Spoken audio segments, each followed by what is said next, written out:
एक अभी तुम लोगों ने समुद्रयान सुना है? तू तो सुन ली, बाकी लोग समुद्रयान।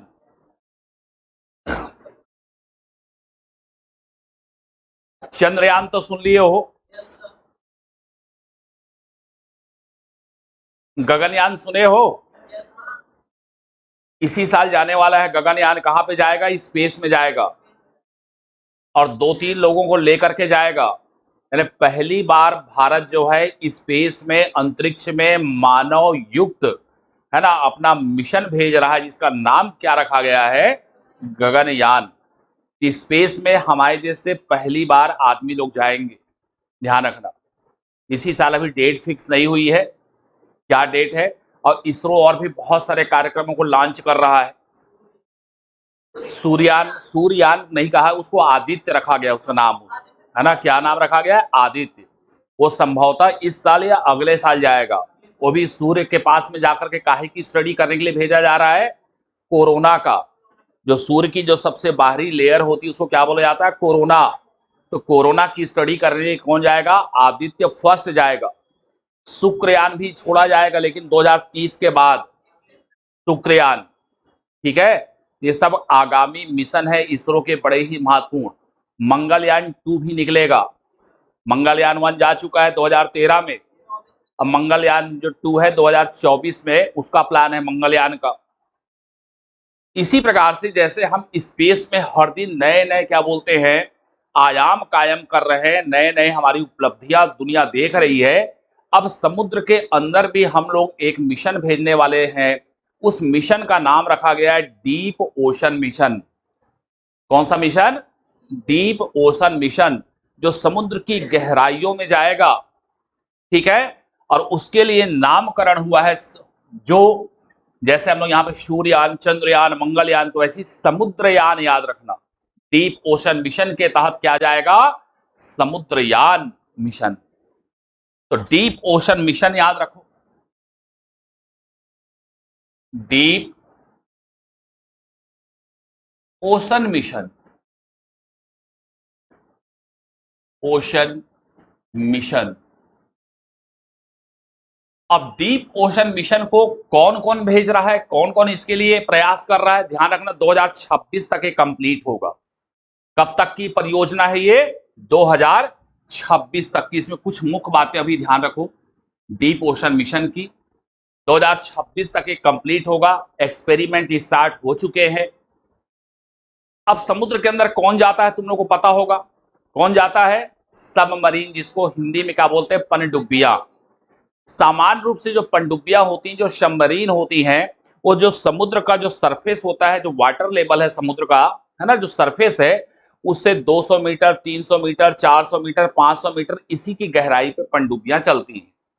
ठीक है, लेकिन समुद्र तो और भी बहुत गहरा है, और अंदर में जाओगे, समुद्र के नीचे जाओगे, वहां पे जो लैंड का एरिया है ना, जो स्थलीय भाग है नीचे में, जहां पे पानी, जिसके ऊपर में पानी है, वहां पे बहुत सारे रिसोर्सेस मौजूद है समुद्र के अंदर। जलीय जीव जंतुओं से लेकर के फाना फ्लोरा, है ना, तमाम चीजें, बहुत सारे मिनरल्स, तमाम प्रकार की चीजें उपलब्ध है। पेट्रोलियम से लेकर के हर चीज, कोबाल्ट है, निकल है, और भी जाने क्या क्या वहां पे खनिज है।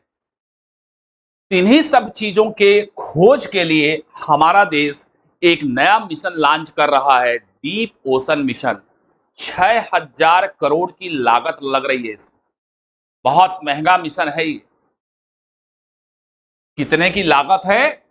6000 करोड़ की इसमें लागत लग रही है डीप ओशन मिशन में। और इसके लिए जो सबमरीन तैयार की गई है उसका नाम रखा गया है मत्स्य 6000। क्या रखा गया है? मत्स्य 6000। ध्यान रखना, उस पनडुब्बी का नाम क्या होगा? मत्स्य 6000। ये सबमरीन है, पनडुब्बी का नाम है। यही जाएगी समुद्र के अंदर, और एक खाली नहीं जाएगी, इसमें 3 लोग जाएंगे। कितने लोग जाएंगे? 3 लोग। ध्यान रखना, मत्स्य 6000। कितने लोग? 3 लोग जाएंगे। यही है समुद्रयान, और इसको कंडक्ट कर रहा है इसरो प्लस NIOT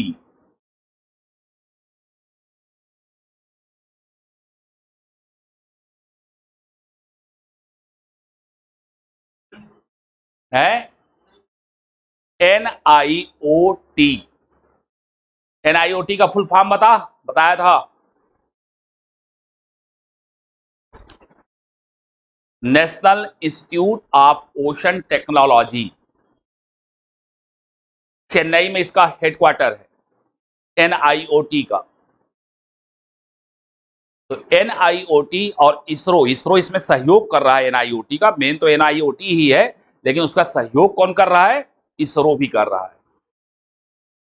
और ये जो पनडुब्बी है, सोचो कितने किलोमीटर, 6000 करोड़ का मिशन है, मस 6000 नाम रखा गया है। ये 6000 मीटर की गहराई पे जाएगी, यानी 6 किलोमीटर की गहराई पे जाएगी ये पनडुब्बी। तुम लोग गहराई में जाना इससे सामान्य बात समझ रहे होंगे, इजली पनडुब्बियां तो जाती है समुद्र के अंदर, 6000 मीटर के अंदर चली जाएगी। अभी अभी तुम लोगों ने सुना होगा, एक टाइटन करके एक पनडुब्बी थी जिसमें 5 लोग टूरिस्ट थे, पर्यटक थे, अरबपति थे, पांचों की डेथ हो गई। अटलांटिक ओशन में जहां पर टाइटेनिक क्रैश हुआ था, उसका जो मलबा पड़ा हुआ था, उसको देखने के लिए वो लोग गए हुए थे टाइटन से। पाकिस्तान के भी 2 लोग थे उसमें, पिता पुत्र की जोड़ी थी, अरबपति थे वो लोग। वो 4000 मीटर के नीचे की घटना थी। अब देखो, पानी के नीचे जैसे जैसे कोई चीज जाती है, वैसी वैसी पानी का जो प्रेशर होता है उसके ऊपर में क्या होने लगता है? बढ़ने लगता है। और बहुत ज्यादा प्रेशर हो जाता है, इतना अधिक प्रेशर हो जाता है कि वहां पर जाकर के पनडुब्बियां जो है ज्यादा प्रेशर में ब्लास्ट भी हो सकती। आई बात समझ में?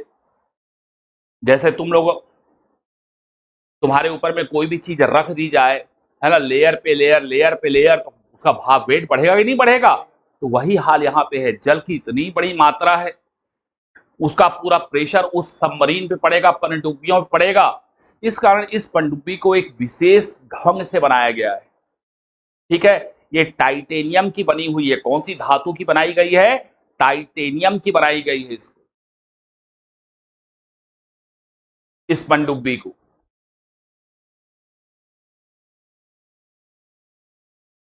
बड़ा ही महत्वाकांक्षी मिशन है हमारे देश का। अभी ये जो टेक्नोलॉजी है दुनिया में बहुत ही कम देशों के पास में उपलब्ध है। अगर भारत ये मिशन को सफलतापूर्वक, है ना, कंप्लीट कर लेता है, तो दुनिया का 6ठा देश बन जाएगा भारत, जो समुद्र के इतने नीचे गहराई में जाकर के अपने मिशन को वहां पर भेज पाएगा। अभी ये टेक्नोलॉजी अगर बोलोगे, USA के पास में है, रशिया के पास में है, तुम्हारा फ्रांस के पास में है, चाइना के पास में है, जर्मनी के पास में, 5 देश, भारत 6ठा देश बन जाएगा समुद्र में इतनी गहराई पे अपना मिशन भेजने वाला। हाँ, अरे जाके करेगी क्या? तो वही है, वहां पे मैंने कहा कि बहुत सारे मिनरल्स है समुद्र के अंदर, निकल की अथाह मात्रा है, क्रोमियम की अथाह मात्रा है, और भी बहुत सारे मिनरल्स हैं। उन सब चीजों को वहां पे कल ढूंढेगा, कलेक्ट करेगा, रिसर्च होगा। और एक चीज बता दो तुमको, समुद्र में है, हाँ हाँ, हमारे इंडियन ओशन पे जो हमारा अधिकार क्षेत्र है जहां तक, ठीक है, हम अपने अधिकार क्षेत्र में ही तो कोई चीज को, हर देश की समुद्र की सीमा जो होती है फिक्स होती है, निर्धारित होती है। अंतर्राष्ट्रीय जो समुद्री संगठन है उसका मुख्यालय लंदन में है।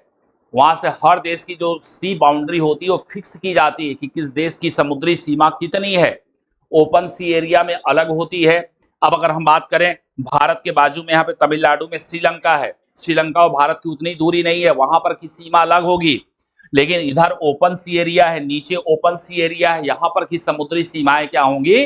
अलग होंगी। अभी हम बात करेंगे जब इंडिया पढ़ेंगे, हमारे देश की वाटर लाइन कहाँ तक है, कितनी है, वो सब चीजों की। तो इंडियन ओशन में ही हम लोग अपना ये करेंगे, रिसर्च करेंगे, ऐसा है। ये बड़ा ही महत्वाकांक्षी मिशन है, डीप ओशन मिशन। ध्यान रखना, मत्स्य 6000 एक पनडुब्बी का नाम है, समुद्रयान का। ठीक है, 6000 करोड़ की इसमें लागत आएगी। 2026 तक ये मिशन क्या होगा? कंप्लीट होगा। इसरो और NIOT दोनों मिलकर के इस मिशन पे काम कर रहे हैं। कितने दूरी पे जाएगी? 6000 मीटर की दूरी पे जाएगी। यानी 6 किलोमीटर की गहराई पे जाकर के अपना ये शोध करेंगे। 3 लोग बैठ करके जाएंगे इस सबमरीन में।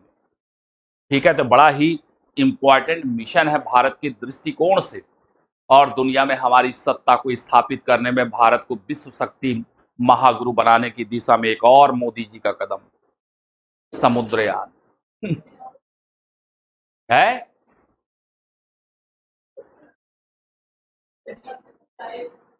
क्या 26 तक कंप्लीट होगा? एक्सपेरिमेंट स्टार्ट हो गए हैं। अब इकट्ठा तो नहीं भेज देंगे ना, बन गई तो पहले कुछ दूर जाएगी, फिर कुछ देर जाएगी, एक्सपेरिमेंट होता रहेगा, है ना। उसके बाद में लगेगा कि हाँ अब हम उस चीज के लिए तैयार हैं, फिर भेजा जाएगा नीचे तक, पूरा 6000 मीटर तक, ऐसा होगा। और समुद्र में अगर तुम देखोगे, समुद्री पानी, अगर हम समुद्र के पानी देखो, दुनिया में आज दुनिया में जल की बड़ी प्रॉब्लम हो रही है, वाटर की, ठीक है। और दुनिया में अगर तुम देखोगे 97.5% जो पानी है विश्व का, वो कहाँ पे है? तो महासागरों में है।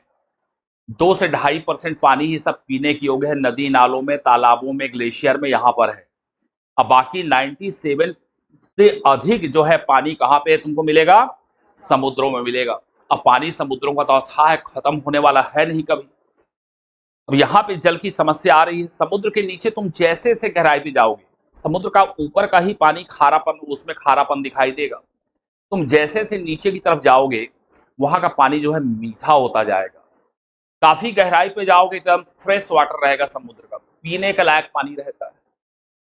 तो हम ये भी कोशिश करेंगे है ना, कि समुद्र के पानी का हम किस प्रकार से, है ना, उसका दोहन कर सकते हैं, उसका हम क्या कर सकते हैं, यूज हम कर सकते हैं। 6000 मीटर तक पाइप वाइप डालना कोई बहुत बड़ी बात तो है नहीं। हमारे देश में पता नहीं कितनी कितनी, तुम गाँव में देखोगे किलोमीटर भर पाइप लोग डाल देते हैं, यहाँ से वहां नहरों में डाल देते हैं, नहीं डाल देते। तो 6000 मीटर, 6 किलोमीटर, 7 किलोमीटर गहराई, गहरे में पाइप डालना कोई बहुत बड़ी बात नहीं। लेकिन उसका यूज अब हम कैसे कर पाएंगे, ये सब चीज जब पूरा रिसर्च होगा उसके बाद ही समझ में आएगा। लेकिन इससे बहुत सारी संभावनाएं खुलती हैं। जब तक कोई रिसर्च नहीं होगा, संभावनाएं कैसे विकसित होंगी, है ना। ये सब चीजें हैं, ये सबको ध्यान दिया करो। अभी 2-3 दिन पहले हमारे देश के जो अभी साइंस मिनिस्टर है सेंट्रल, कौन है? किरण रिजिजू, है ना। उन्होंने इसके बारे में पूरा डिटेल में बताया है। अभी समुद्र विश्व महासागर दिवस था उसी दिन। तो इसको ध्यान रखना, बहुत महत्वाकांक्षी मिशन है ये। चलो अब हम आज से इंडिया स्टार्ट करते हैं भाई। और कोई करंट की बातें देखो। एक अभी कर, भारत की जो महिला टीम है, काहे की महिला टीम है? आर्चरी की, तीरंदाजी की। जर्मनी में अभी विश्व तीरंदाजी चैंपियनशिप चल रही है, वर्ल्ड आर्चरी चैंपियनशिप चल रही है विमेन्स की। उसमें पहली बार भारत की महिलाओं टीम ने कंपाउंड इवेंट में गोल्ड मेडल जीता है। यानी आर्चरी में, आर्चरी की किसी भी चैंपियनशिप में पहली बार भारत ने क्या जीता है? गोल्ड मेडल जीता है विमेन्स टीम। 3 लोग थे उसमें, उसको भी ध्यान रखना। नाम मैं बता दूंगा कौन कौन खिलाड़ी थे उसमें, 3 ठो।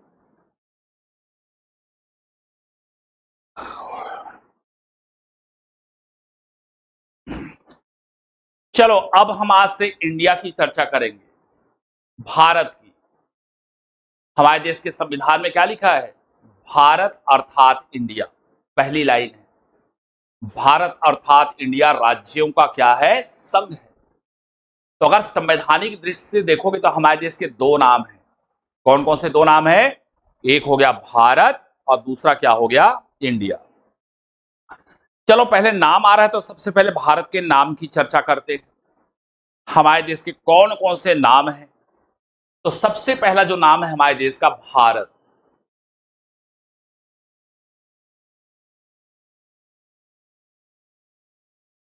सबसे अगर पुराने साक्ष्यों में देखोगे, एक विष्णु पुराण है।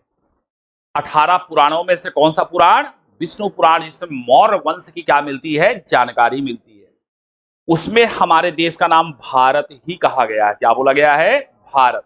उसमें लिखा हुआ है, एक बार यूपीएससी पूछा था, उसका एक कोटेशन पूछा था, कोट किया था, उत्तरम यत्र हिमाद्रश्यैव दक्षिणम यत्र समुद्रश्यैव, जिसके उत्तर में हिमालय है, जिसके दक्षिण में क्या है, समुद्र है ना, उस देश का नाम भारत है। और उसमें जो रहते हैं लोग उन्हें भारतीय, भारतीय नहीं, भारतीय, उसकी संतति, उसके जो यहाँ पे रहने वाले लोग उनको क्या बोलते हैं, भारतीय। तो सबसे पहला जो पुराना नाम मिलता है भारतवर्ष का, कहां पे मिलता है, विष्णु पुराण में मिलता है, ध्यान रखना। एक कुरु वंश के राजा थे, कौरव पांडव सुने हो ना, हस्तिनापुर वाले। तो कुरु वंश के शासक थे भरत, संभवतः उन्हीं के नाम से इस देश का नामकरण क्या पड़ा, भारतवर्ष पड़ा।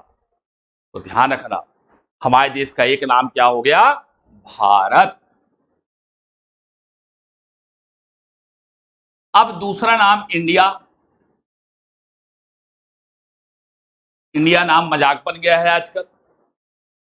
लोगों ने अपने, यूपीए ने अपने सहयोगी दलों का नाम, पहले यूपीए हुआ करता था, अब उसका नाम बदल करके उन्होंने क्या कर दिया, इंडिया। लेकिन हमारे देश का नाम है इंडिया। और इंडिया नाम देखो, भारत के अगर तुम वेस्ट में देखोगे यहाँ पे, तो यहाँ पे लद्दाख से ऐसे यहाँ पे एक नदी निकलती है जिसको हम सिंधु नदी बोलते हैं, आकर के इधर अरब सागर में गिर जाती है सिंधु नदी। देखो, भारत एक प्रायद्वीप है। प्रायद्वीप में पहले बता चुका हूं कि तीन तरफ से ऐसा भूभाग जो तीन तरफ से किससे घिरा हो, लैंड से, सॉरी, जल से, और एक तरफ से किससे घिरा हो, स्थल से, उसको हम क्या बोलते हैं, पेनिनसुला। भारत की इधर वेस्ट में देखते हो अरब सागर है, इधर ईस्ट में देखते हो बे ऑफ बंगाल है, इधर नीचे देखोगे साउथ में तो वहां पे इंडियन ओशन है, हिंद महासागर। यानी भारत तीन तरफ से किससे घिरा हुआ है, समुद्र से। और यहां से गुजरात के ऊपर से पूरी लैंड की बाउंड्री चालू हो जाती है, और यहाँ पे तो हमारा ग्रेट हिमालय है यहाँ पे पूरा, है ना। तो भारत तीन तरफ से जल से और एक तरफ से किससे घिरा हुआ है, स्थल से घिरा हुआ है, इसलिए भारत क्या है, एक प्रायद्वीप। पुराने जमाने में जहाज वहाज होते नहीं थे, लेकिन हमारे देश की जो स्थलीय सीमा थी, देखो यहां से तो कोई आ नहीं सकता था उस जमाने में, हवाई वाही जहाज तो होते नहीं थे भैया, हिमालय उमालय को क्रॉस करके आना बड़ी, है ना, टेढ़ी खीर थी। चाइना वाइना उस पार था, वो वेंसांग लोग आए हमारी तरफ, फायहान वायन आए, वो भी उधर से, वो अफगानिस्तान से इधर से ऐसे घूमते घूमते हमारे देश में आए थे, इस तरफ से आए थे, ऐसे यहां से घुस करके नहीं आ गए थे, उधर से वो अफगानिस्तान आए थे और यहां से ऐसे करके आए। तो अगर पुराने जमाने को अगर हम देखें तो हमारे देश में सिर्फ यही एक ऐसी बाउंड्री थी, ये वेस्ट वाली, गुजरात से लेकर के जम्मू कश्मीर का ये जो रीजन था, जहां से विदेशी आक्रमणकारी लोग हमारे देश में प्रवेश किए। चाहे वो सबसे पुराने, हमारे देश में सबसे जो प्राचीन आक्रमण हुआ था ईरानियों का हुआ था। किसका हुआ था, ईरानियों का। उसके बाद यूनानी आए, ग्रीक्स आए हमारे देश में, सिकंदर का नाम सुने हो, अलेक्जेंडर का, 326 बीसी में वो हमारे देश में आया। और ये सब यहीं से प्रवेश इन्होंने किया, इसी रीजन से लोग आए। तो जब यहां पे आते थे तो यहां पे एक बहुत विशाल नदी थी, बहुत बड़ी नदी थी। कौन सी नदी, सिंधु नदी। कौन सी नदी, यहाँ पे सिंधु नदी, ये सिंधु नदी। और इसकी बहुत सारी यहाँ पे ट्रिब्यूटरी हैं, झेलम है, सतलज है, ब्यास है, रावी है, चिनाब है, ये सब नदियों का नाम सुने हो तुम लोग, यहाँ पे बहती। तो इनके लिए एक प्रकार से सबसे बड़ा जो ऑब्स्टकल इस क्षेत्र में हुआ करती थी, वो कौन हुआ करती थी, सिंधु नदी। ठीक है, एक प्रकार से वो भी रोकती थी इनके मार्ग को। तो सिंधु नदी का जो महत्व है हमारे देश में बहुत ज्यादा है। पहले के जमाने में तुम लोग, है ना, पढ़ते हो सिंधु घाटी की सभ्यता, हमारे देश में जो पहली सिविलाइजेशन, है ना, जो स्टेब्लिश हुई, कौन सी थी, सिंधु घाटी।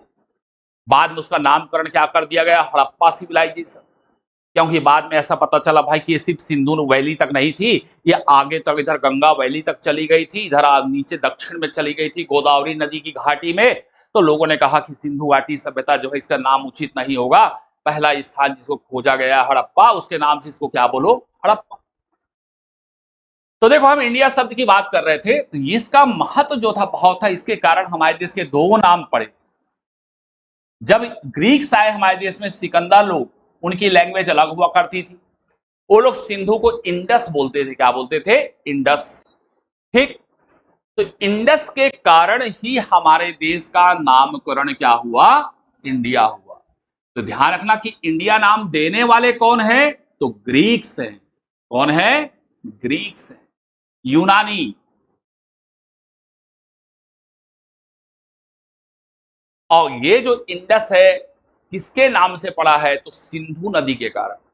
सिंधु को क्या बोलते थे? इंडस। तो इंडस से क्या पड़ गया, ये इंडिया पड़ गया। तो ये इसका नाम हो गया। एक हो गया भारत, एक हो गया इंडिया।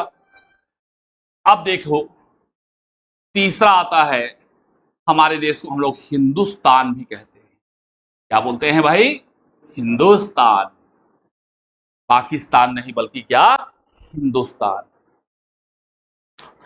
हिंदू हम लोग धर्म ही बोल, धर्म का भी नाम बोल देते हैं हिंदू हिंदू, लेकिन वास्तव में देखो हिंदू धर्म का वास्तविक नाम क्या है? सनातन धर्म। हम कहते हैं विश्व का जो सबसे एंशिएंट, जो सबसे पुराना जो रिलीजन है वो कौन है? सनातन है। बाकी सभी धर्म बहुत बाद में उत्पन्न हुए, सनातन धर्म सबसे प्राचीन है। हमारे जब वेद लिखे गए उस समय दुनिया में कोई धर्म का पता नहीं चलता कि क्रिश्चियन धर्म था, कि पारसी धर्म था, कि ज्यूस था, इस्लाम थे, सब बहुत बाद में आए। बौद्ध धर्म, जैनिज्म, सब। दुनिया का सबसे पुराना धर्म कौन सा है? सनातन धर्म है। तो हमारे देश की सभ्यता संस्कृति विश्व की सबसे प्राचीनतम सभ्यताओं संस्कृतियों में से एक है। ठीक है, इसीलिए स्वामी दयानंद सरस्वती कहते थे कि यही एकमात्र शाश्वत सत्य धर्म है दुनिया का, सनातन। अब बाकी सर्व धर्म झूठे हैं, पाखंड है, वो खंडन भी किया करते थे। खैर, वो बात की बात अलग है। हम हिंदुस्तान में आते हैं। मैंने तुमसे बताया कि हमारे देश में पहले विदेशी जो एंटर किए थे वो ईरानी थे। कौन थे? ईरानी, पर्शियन लोग। ये 510 ईसा पूर्व की बात है, 510 बीसी की बात है। पर्शियन लोग हमारे देश में आए और उनके सामने यही सिंधु नदी थी भैया। ये वो लोग सिंधु को हिंदू हिंदू बोलते थे। क्या बोलते थे? हिंदू हिंदू। कौन लोग? ईरानी लोग। तो यही से हमारे देश का जो नामकरण हुआ वो क्या हुआ? हिंदुस्तान हुआ। यानी तुम्हें ध्यान रखना कि हिंदू या हिंदुस्तान नाम देने वाले कौन थे? तो ईरानी थे। और ये भी सिंधु के कारण ही ये नामकरण यहाँ पे हमें यहाँ पे प्राप्त हुआ। नहीं तो वास्तविक नाम तो इस देश का भारत ही था, भारतवर्ष। ये रियल नेम था जो हमारे पुराने ग्रंथों से प्राप्त हुआ है। बाकी सब नाम फिर निकले हैं बीच बीच में। ठीक, तो देखो 3 नाम मैंने तुम्हें बताए भारत के, हमारे देश के। पहला भारत, दूसरा इंडिया और तीसरा कौन? हिंदुस्तान। कुछ और भी शब्दावलियां हमारे इस भूभाग के लिए, हमारे इस देश के लिए मिलता है। उनमें से एक नाम मिलता है आर्यावर्त। आर्यावर्त।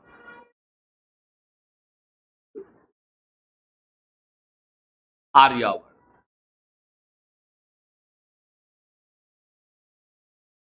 ठीक। आर्य शब्द का अर्थ होता है श्रेष्ठ। आर्य का अर्थ क्या होता है? श्रेष्ठ। तो ये वो भूभाग है जहां पे श्रेष्ठ जनता निवास करती थी। कौन निवास करता था? श्रेष्ठ जनता। वैसे देखो हमारे देश के जो मूल निवासी, जैसे अभी हम लोग विश्व का जब भूगोल पढ़ रहे थे तो कई देशों के मूल निवासियों का हमने तुम्हें नाम बताया कि चीन के जो ओरिजिनल, जो क्या बोलते हैं ओरिजिन्स थे, उनको हान कहा जाता था। जापान के कौन थे? आइनू थे। श्रीलंका के कौन थे? वेदास थे। अमेरिका के कौन है? रेड इंडियंस हैं, है ना। वो सब वहां के मूल निवासी हैं। हमारे देश के अगर हम मूल निवासी की अगर बात करें तो ये जो दक्षिण भारत में जो जो द्रविड़ हैं, द्रविड़, इनको भारत का मूल निवासी माना गया है। किसको? द्रविडियंस को, दक्षिण भारतीय लोग।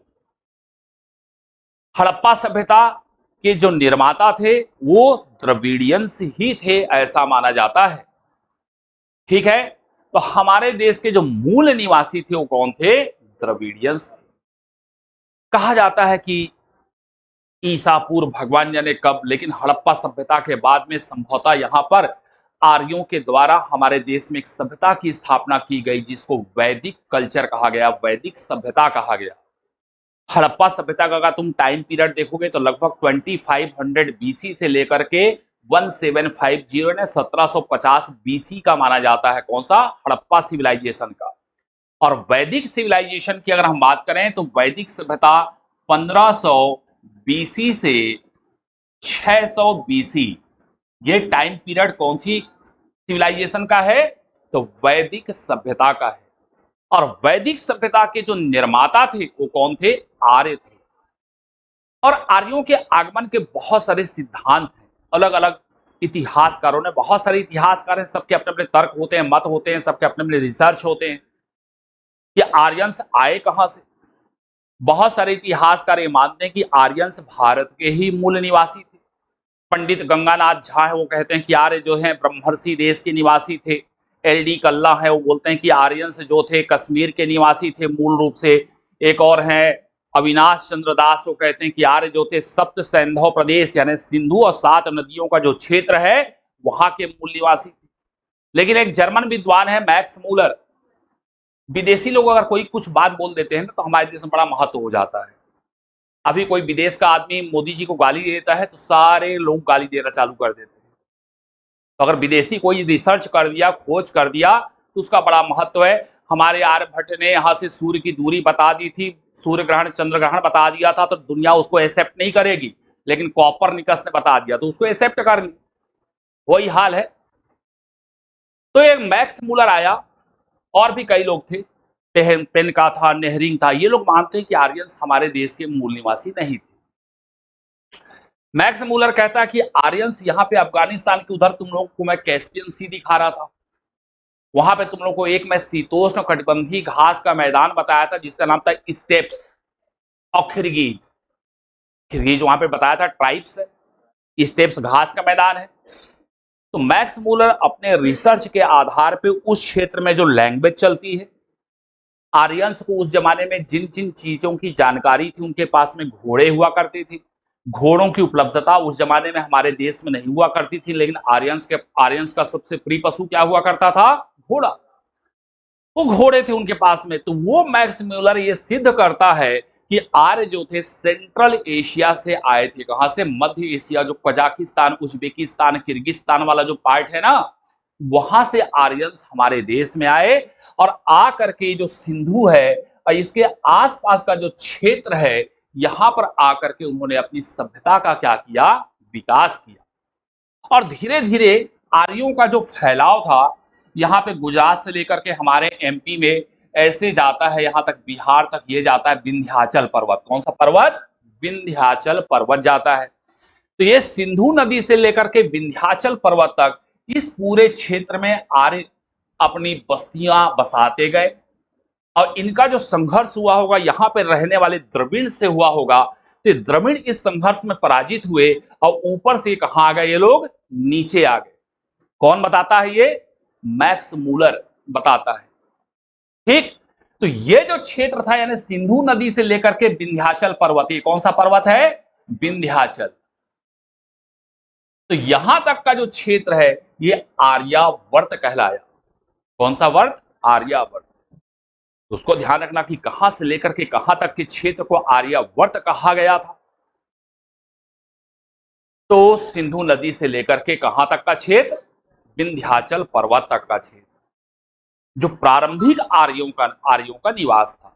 अब तो पूरे देश में है उनके हिसाब से। और वैसे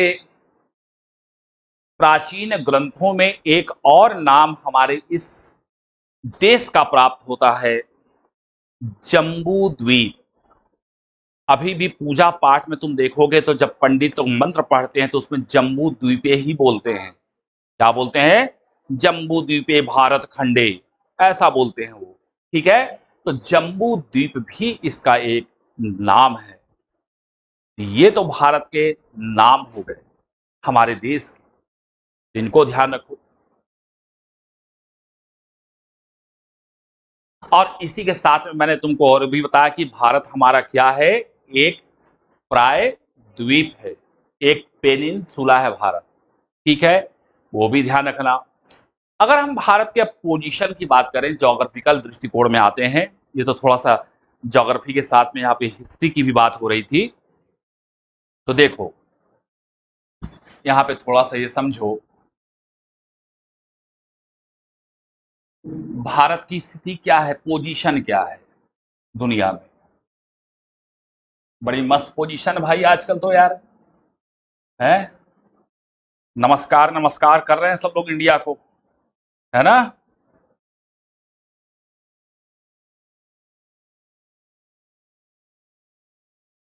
देखो, सपोज करो ये हमारी पृथ्वी है। क्या है? पृथ्वी। हमारी संपूर्ण पृथ्वी का अगर क्षेत्रफल बोलोगे लगभग 51 करोड़ स्क्वायर किलोमीटर है। पृथ्वी का अर्थ का, है ना, ध्यान रखना, क्षेत्रफल कितना है? 51 करोड़ स्क्वायर किलोमीटर। जो जो बातें आती जाएंगी बताते जाओगे, लिखते भी जाना तुम लोग। अब अगर हमारी पृथ्वी को हम दो बराबर भागों में बांट देते हैं 20 से, ये मेरा बराबर बना है कि नहीं बना रहा है वो बात की बात है, तुम ये मान के चलो पृथ्वी का बराबर भाग है भैया। तो हम बता चुके हैं कि पृथ्वी को दो बराबर भागों में जो रेखा बांटती है उसको हम क्या बोलते हैं भैया? भूमध्य रेखा बोलते हैं, इक्वेटर, या उसी को विषुवत रेखा कहते हैं। 0 डिग्री अक्षांश, कितने डिग्री अक्षांश? 0 डिग्री अक्षांश हो गई है।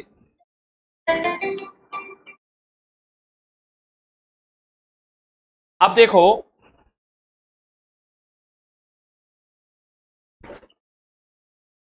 अब ये 0 डिग्री अक्षांश पृथ्वी को दो गोलार्धों में, दो हेमिस्फेयर में डिवाइड कर रही है। ये हो गया उत्तरी गोलार्ध और ये क्या हो गया? दक्षिणी गोलार्ध।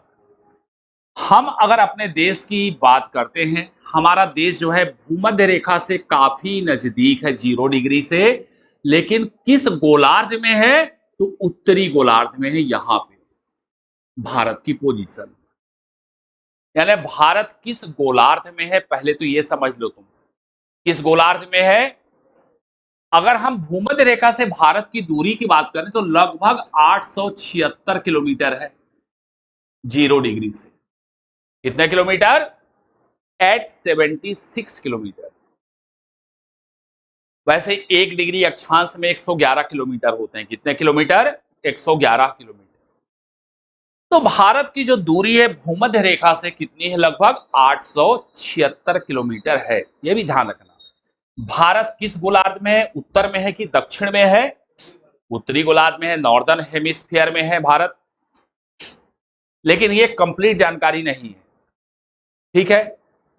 अभी तो यहां पे तुम दो गोलार्ध देख रहे हो, एक हो गया उत्तरी गोलार्ध, दक्षिणी गोलार्ध। ये मैं तुमको पहले बता चुका हूं कि अगर पूरे दुनिया को अगर तुम नक्शा देखोगे तो वर्ल्ड के लैंड का जो मैक्सिमम पार्ट है तुमको कहां पे दिखाई देगा? नॉर्दर्न हेमिस्फीयर में दिखाई देगा। 60% लैंड यहां पे दिखाई देगी, ठीक है। इसको स्थलीय गोलार्ध भी कहते हैं। इसको क्या बोलते हैं? जलीय गोलार्ध। यहां पे देखोगे तो यहाँ पे सिर्फ 20% लैंड है, बाकी 80% यहां पर क्या है? वाटर मिलेगा नीचे वाले भाग में। जलीय गोलार्ध कहलाता है। ये क्या कहलाता है? स्थलीय गोलार्ध। अब देखो, एक रेखा है जिसको हम बोलते हैं जीएमटी लाइन। ये 0 डिग्री देशांतर रेखा होती है। कौन सी रेखा होती है? 0 डिग्री देशांतर। ये 0 डिग्री अक्षांश रेखा हो गई, और ये 0 डिग्री देशांतर रेखा कौन सी लाइन कहलाती है? ये GMT line, Greenwich mean time line, London के बीच से गुजरती है, जो जिससे हम दुनिया के समय को क्या करते हैं? निर्धारित करते हैं। अब देखो, ये 0 डिग्री जो देशांतर रेखा, ये भी हमारे अर्थ को दो पार्ट में डिवाइड कर रही है। इसके इधर का भाग पूर्व हो गया, ईस्ट हो गया। इसके इधर का भाग क्या हो गया? वेस्ट हो गया। तो इधर वाला भाग पूर्वी गोलार्ध हो गया, इधर वाला भाग क्या हो गया? पश्चिमी गोलार्ध हो गया। अब इंडिया की राइट पोजीशन निकल करके आएगी कि तुम भारत किस गोलार्ध में है। तो अब तुम क्या बताओगे? भारत किस गोलार्ध में है तो क्या बताओगे? उत्तर पूर्वी गोलार्ध। कौन सा गोलार्ध? उत्तर पूर्वी, north east, northern eastern hemisphere में हमारे देश की पोजीशन हो गई पहली बार। ये ध्यान रखो, भारत किस गोलार्ध में स्थित है? तो उत्तर पूर्वी गोलार्ध में है भारत, ठीक।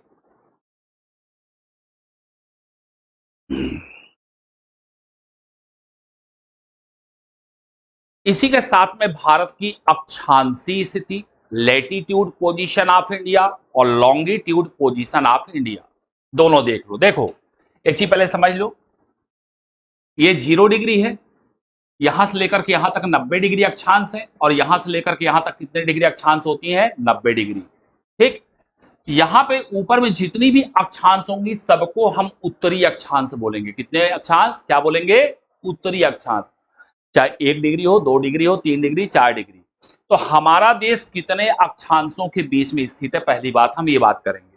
और कितने देशांतर के बीच में स्थित है? तो देशांतर की बात करेंगे तो ये भी पूर्वी देशांतर होगा और ये भी पूर्वी देशांतर होगा। आई बात समझ में? और ये ऊपर में उत्तरी अक्षांशी होगा और नीचे वाला भी क्या होगा? उत्तरी अक्षांशी होगा। क्योंकि हमारा जो देश है कौन से गोलार्ध में है? उत्तरी गोलार्ध में है, और इधर पूर्वी गोलार्ध में है। इधर पूर्वी देशांतर होंगी, इधर उत्तरी अक्षांश होंगी। अब आते हैं इंडिया की पोजीशन में। तो देखो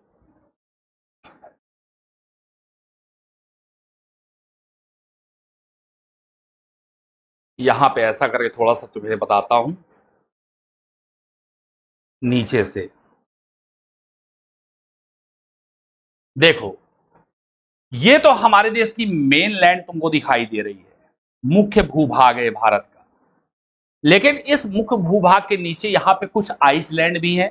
तुम देखोगे यहाँ पे सबसे नीचे, अपने एटलस में भी तुम देखना, सबसे नीचे यहाँ पे अंडमान निकोबार द्वीप समूह, और इस निकोबार द्वीप समूह में तुमको यहाँ पे सबसे नीचे एक आइसलैंड दिखेगा जिसमें नाम लिखा होगा ग्रेट निकोबार। क्या लिखा है?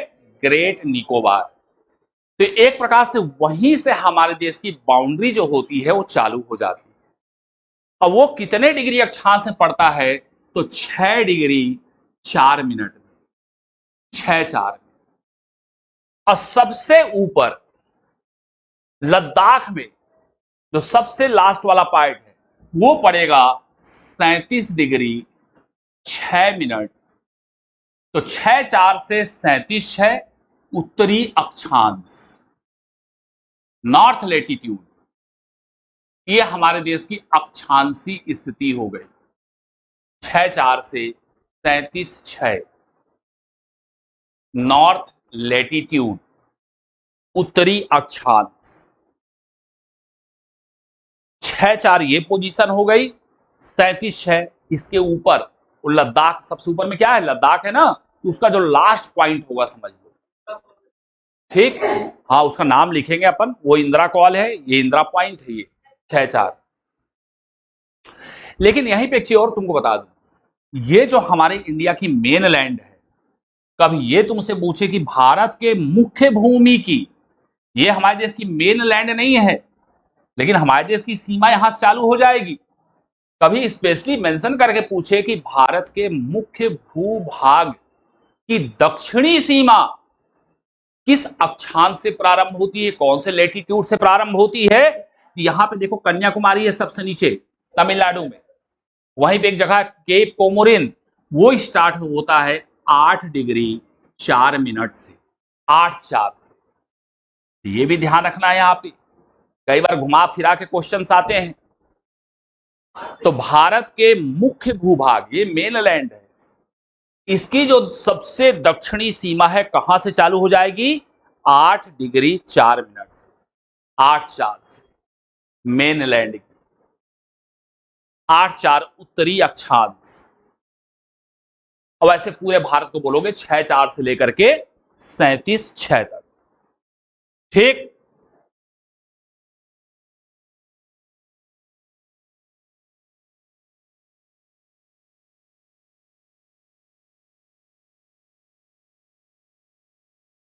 तो भारत के मुख्य भूभाग का सबसे जो निचला बिंदु है, जो लोअर पॉइंट है, कहां से स्टार्ट हुआ हुआ है? 8-4 मेन लैंड का। लेकिन भारत का कहां से स्टार्ट हो जाता है? 6-4 से। दोनों में अंतर समझ में आया? कोई कंफ्यूजन? चलो, ये हो गई अक्षांशीय स्थिति। अब आते हैं अपन देशांतरीय स्थिति में। कितने देशांतरों के बीच में हमारा देश स्थित है? तो देखो, ये सबसे भारत का जो वेस्टर्न पार्ट है, ये देखो यहाँ पे एक ऐसे गुजरात में एक ऐसा निकला हुआ है, यहाँ पे देख रहे हो तुम लोग अपने एटलस में, देखो यहाँ पे ऐसा निकला हुआ है ये कच्छ वाले पार्ट में, है ना। ये भारत का सबसे पश्चिमी बिंदु हो गया। और ये भारत का यहां पर तुम देखोगे ये सबसे यहाँ पे ईस्टर्न पॉइंट तुमको लगा दिखाई देगा। तो ये आता है 68 डिग्री 7 मिनट और ये 97 डिग्री 25 मिनट पूर्वी देशांतर। मैंने बोला ना कि यहां पे देशांतर कौन सी लिखोगे तुम लोग, पूर्वी। ये भी पूर्वी और वो भी पूर्वी। तो 68 से 97 पूर्वी देशांतर, ईस्ट लॉन्गिट्यूड, इसको ध्यान रखो। ठीक, तो ये भारत की पोजीशन हो गई, अक्षांशीय स्थिति और देशांतरीय स्थिति, लैटिट्यूड और लॉन्गिट्यूडनल पोजीशन ध्यान रखना है आपको। ठीक, 6-4 से 37-6, 68-7 से 97-25।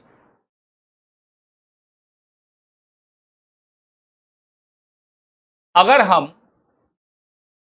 4 बिंदुओं की बात करें, भारत के 4 बिंदु, सुदूर बिंदु कौन कौन से हैं, तो सबसे नीचे 6-4 में यहां पे इसके 3 नाम है, लिख लेना।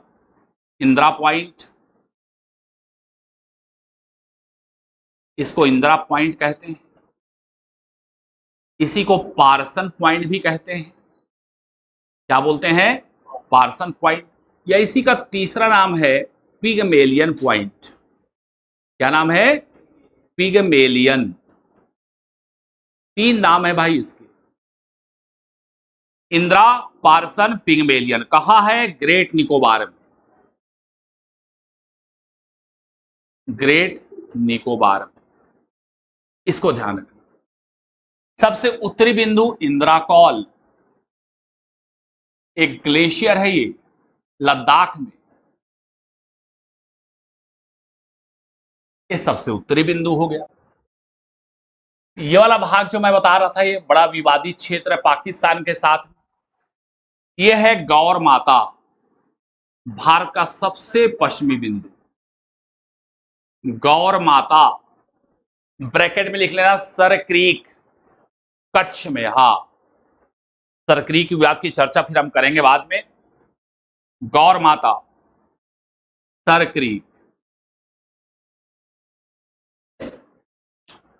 और सबसे eastern most point Arunachal Pradesh में, यहां पर ये, इसका नाम है किबिथू, KIBITHU, किबिथू। कहां पे है, अरुणाचल प्रदेश में, किबिथू। इसका नया नाम कर दिया गया है जनरल बिपिन रावत पॉइंट। हमारे देश के जो पहले CDS से जनरल बिपिन रावत, उनके नाम से इसका नामकरण हो गया किबिथू का, ध्यान रखना। हाँ, यहाँ के नहीं थे, उत्तराखंड के थे जनरल बिपिन रावत, उनके नाम से किया गया है यार। शहडोल में ससुराल रही उनका। तो किबिथू ध्यान रखना, अरुणाचल प्रदेश में है। कहां पे है, अरुणाचल में। क्या नाम हो गया इसका, जनरल बिपिन रावत पॉइंट। चलो आज यहीं तक की चर्चा करते हैं, कल फिर इसको अपन यहीं से आगे बढ़ाएंगे, ठीक है।